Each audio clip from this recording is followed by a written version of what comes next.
ముండకొడక అన్నదట ఎనకటికి ఓ అజ్జకారి ఆడామి. ఆగో గట్లనే ఉన్నది మన దేశం పక్కకున్న పాకిస్తాన్ ముచ్చట. చేసేటి అన్ని లంగ పనులు, కానీ నా అంత సంసారి లేరు, నా అంత సొక్కపూస లేరు అన్నట్టు చెప్తున్నది. దొంగలకు సద్దులు మోసే పని చేసుకుంటా నీతి మాటలు మాట్లాడుతున్నది. సిగ్గు లేదా అనే జీడిగింజ అంటే నల్లగున్న నాకేం సిగ్గు అన్నదట. ఆగో అట్లనే ఉన్నది పాకిస్తాన్ దేశము.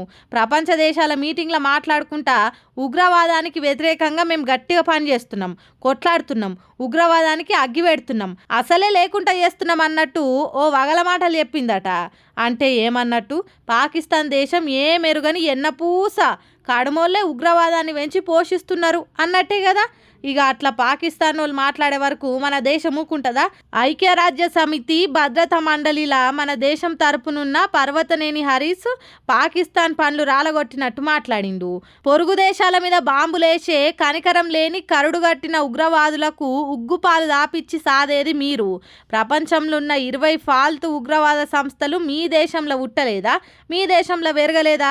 ఉగ్రవాదానికి వ్యతిరేకంగా మీ దేశం పనిచేసేది ఉంటే ఇంతగానం ఉగ్రవాదులు ఎందుకు పుట్టుకొచ్చిండ్రు, ఏడు నుంచి పుట్టుకొచ్చిండ్రు?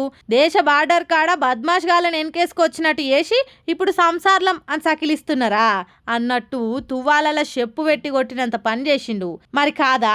ఎవలన్నా ఏ దేశమన్నా పాకిస్తాన్ ఉగ్రవాదులు లేకుండా చేసే పని చేస్తున్నదంటే నమ్ముతుందా? పాకిస్తాన్ అంటేనే ఉగ్రవాదం, ఉగ్రవాదం అంటేనే పాకిస్తాన్ అన్నట్టు ఉంటుంది. అసొంటిది మేము మంచిగా చేస్తున్నాం అని మందికి నీతులు చెప్తే ఎట్లా? గురిజ గింజ తన కిందున్న నలుపును చూసుకోకుండా పైనున్న ఎరుపును చూసి మురిసిందట.